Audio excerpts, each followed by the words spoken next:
Chapter 14 of The Sun Also Rises by Ernest Hemingway. I do not know what time I got to bed. I remember undressing, putting on a bathrobe, and standing out on the balcony. I knew I was quite drunk, and when I came in I put on the light over the head of the bed and started to read. I was reading a book by Turgenev. Probably I read the same 2 pages over several times. It was one of the stories in a sportsman's sketches. I'd read it before, but it seemed quite new. The country became very clear, and the feeling of pressure in my head seemed to loosen.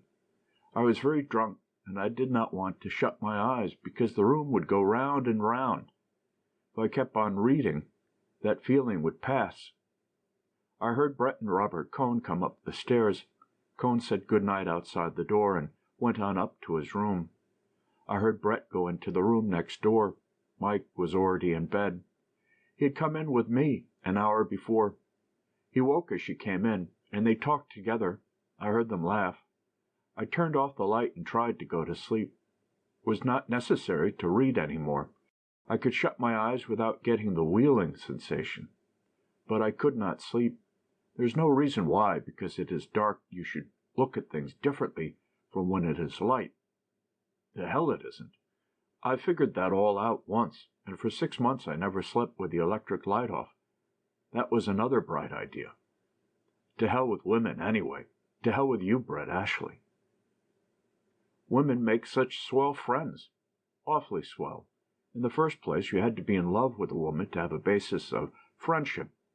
I'd been having Brett for a friend. I had not been thinking about her side of it. I had been getting something for nothing. That only delayed the presentation of the bill. The bill always came. That was one of the swell things you could count on.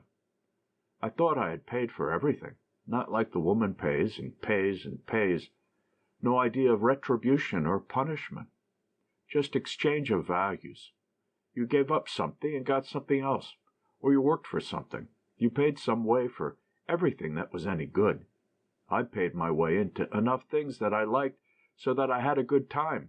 Either you paid by learning about them, or by experience, or by taking chances, or by money. Enjoying living was learning to get your money's worth, and knowing when you had it, you could get your money's worth. The world was a good place to buy in. It seemed like a fine philosophy. In 5 years, I thought, it will seem just as silly as all the other fine philosophies I've had. Perhaps that wasn't true, though. Perhaps as you went along you did learn something. I did not care what it was all about. All I wanted to know was how to live in it. Maybe if you found out how to live in it, you learned from that what it was all about. I wished Mike would not behave so terribly to Cohn, though. Mike was a bad drunk. Brett was a good drunk. Bill was a good drunk. Cohn was never drunk. Mike was unpleasant after he passed a certain point. I liked to see him hurt Cohn. I wished he would not do it, though, because afterward it made me disgusted of myself. That was morality, things that made you disgusted afterward. No, that must be immorality. That was a large statement. What a lot of bilge I could think up at night.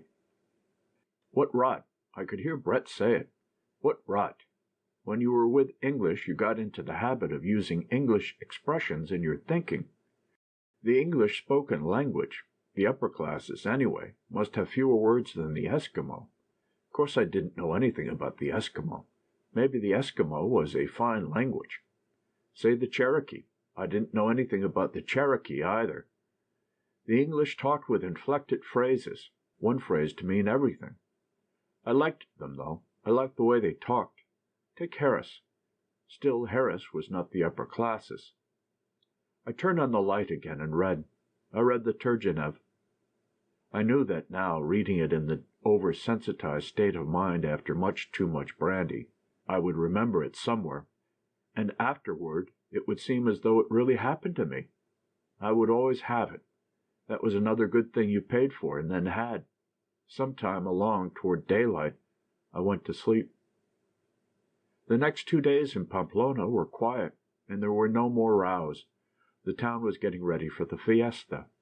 Workmen put up the gate-posts that were to shut off the side streets when the bulls were released from the corrals and came running through the streets in the morning on their way to the ring.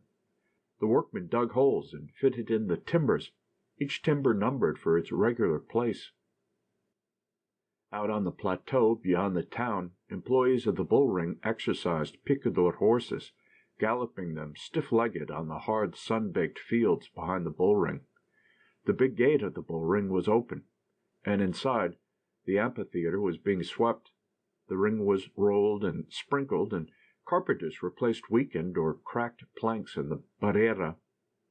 Standing at the edge of the smooth-rolled sand, you could look up into the empty stands and see old women sweeping out the boxes. Outside, the fence that led from the last street of the town to the entrance of the bull ring was already in place and made a long pen. The crowd would come running down with the bulls behind them on the morning of the day of the first bullfight. Out across the plain, where the horse and cattle fair would be, some gypsies had camped under the trees. The wine and aguardiente sellers were putting up their booths. One booth advertised Anis del Toro. The cloth sign hung against the planks in the hot sun.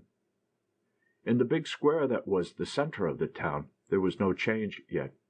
We sat in the white wicker chairs on the terrace of the cafe and watched the motor buses come in and unload peasants from the country coming into the market. And we watched the buses fill up and start out with peasants sitting with their saddlebags full of the things they had bought in town. The tall gray motor buses were the only life of the square, except for the pigeons and the man with the hose who sprinkled the gravelled square and watered the streets. In the evening was the paseo. For an hour after dinner, everyone, all the good-looking girls, the officers from the garrison, all the fashionable people of the town, walked in the street on one side of the square, while the cafe tables filled with the regular after-dinner crowd. During the morning I usually sat in the cafe and read the Madrid papers and then walked in the town or out into the country. Sometimes Bill went along.